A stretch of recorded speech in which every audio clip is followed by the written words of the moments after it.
Nagsimula ang eksena na dumating si Gael sa isang fine dining restaurant. Kinakabahan siya, umulit na sasabik na makita niya si Luna na nakaupo sa isang mesa sa tabi ng bintana. Careful ka. Tap kay basing mata. Lumapit si Gael kay Luna at inabutan siya ng mesa.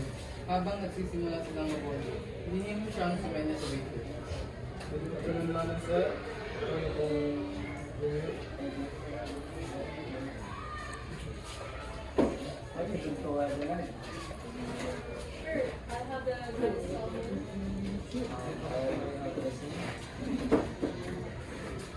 what they will be taking, sir? Sinimulan ng sinerve ng waitress ang kanila ko at sumali.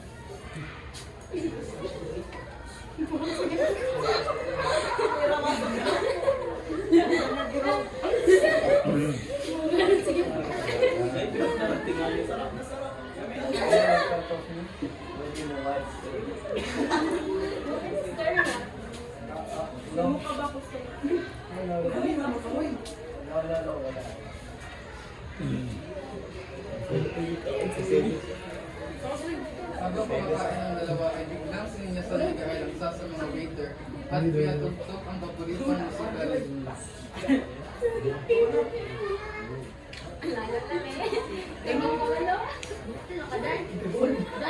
Dito ka.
Pagkasal-kasal na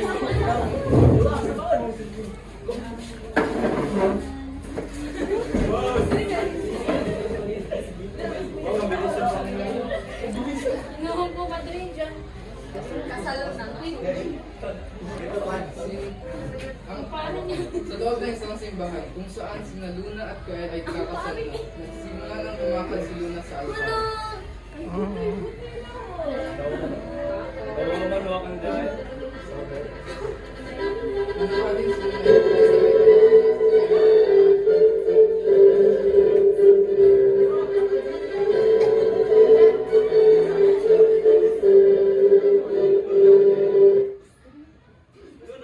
Kayo ay 2 taon na nagmamakanan.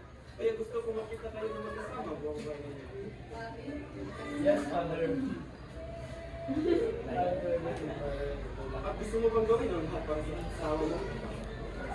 Yes, I want to give you love and be happy for the rest of your life. Mabuti, ikaw ay maaaring umalik sa asawa mo. Oo.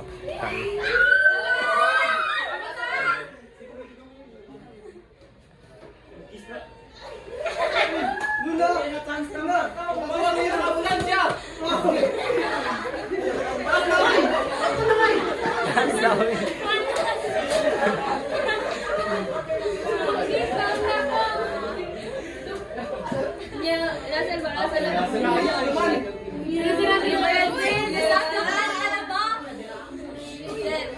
Nasa ospital kung saan si Luna ay dinala sa emergency room.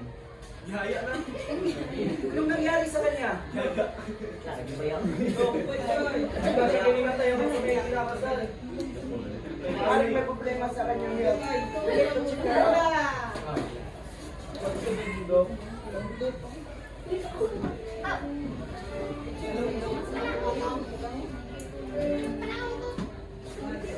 Ang mga doktor at nurse ay agad na check up kayo ng at nagbigay sa kanya ng mga gamot.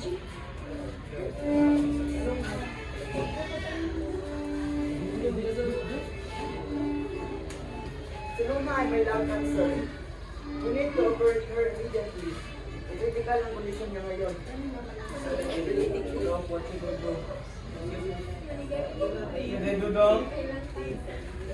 Kailangan mo siya supportahan at mahalin sa panahon ng kanyang paghihirap. Bakit si Gael kung kinausap niya ito?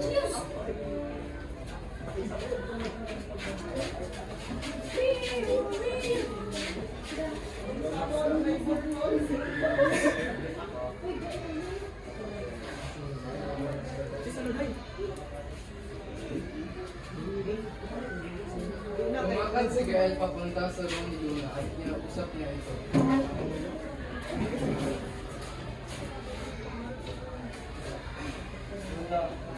Hindi ko alam kung ba't dito sinabi sa akin na tungkol sa sakit ko. Ba't sinabi ko, huwag ka mag-alala, patuloy ako sa lahat. Hindi ko ginagawa. I don't want you to work. I don't want you to get hurt. Kasi sige mo tayo. Hindi ba tayo?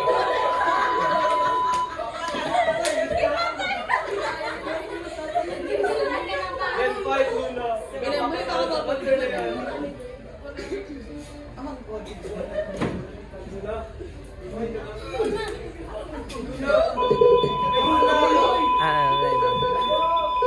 Doctor!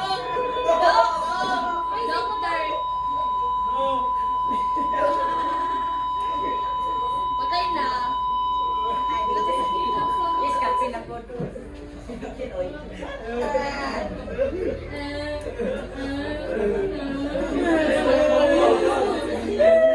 Sir, meow, meow, meow, meow. Pero dumating sa Luna sa ospital, Wala hindi kasi pa nakalabas dahil palala ang kanyang Ano ba? Tatuan na.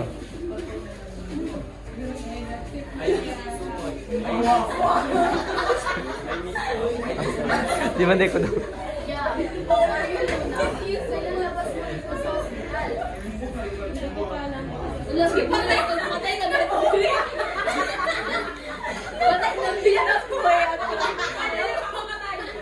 Patay na ba yan?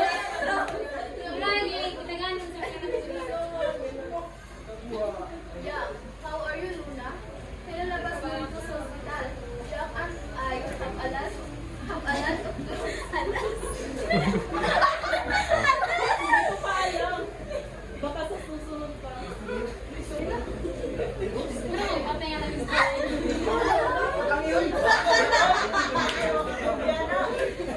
Mura ka nagsitanggal, di mo. Uy! Uy!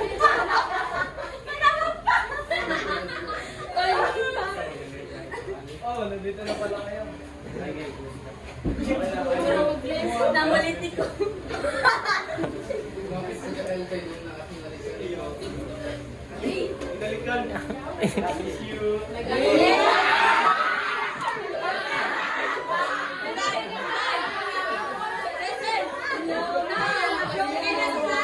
Wala na. Wala na. Erase na. Erase na tanan. Wala, ikaw ay dili ako anak ko.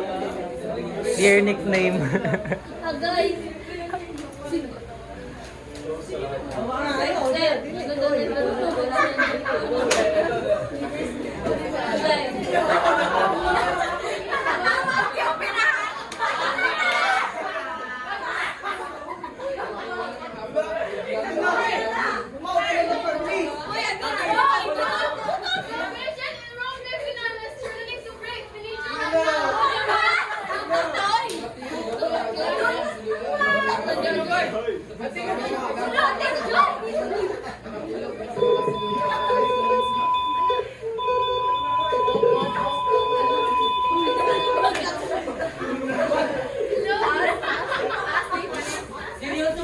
Kritikal na kondisyon. Isang araw, may natanggap siyang phone call galing sa isang nurse sa kapatid niya.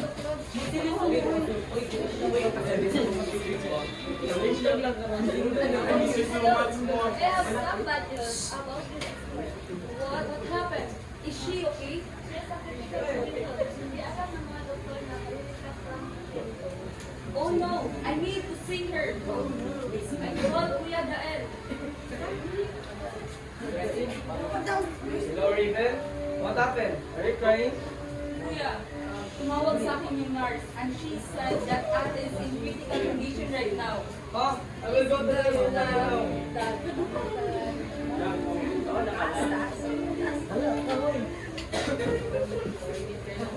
Nagmamadaling dumapo si Gael sa ospital. Ang kanyang inisyong nakita niya ang doktor at nurse na nasa tabi ng kama ni Luna.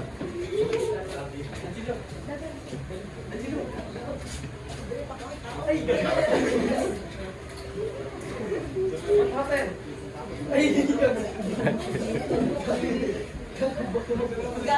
Gago, nagtanong ako sa street. Gago ba kayo? Lala, take two. Hello, it's me. Nabuhay na po.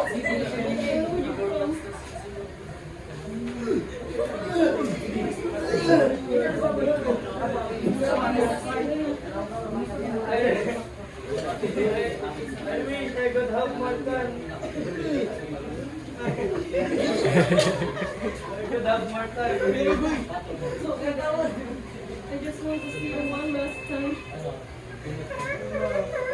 Oh,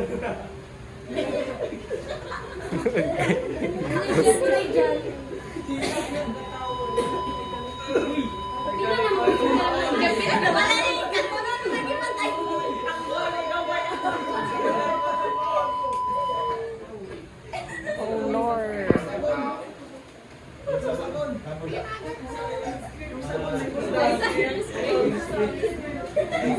Ay, Sanskrit. Surely, life would be light up if it was like this one. Power bank. You will, whatever one. Or, you are my beton.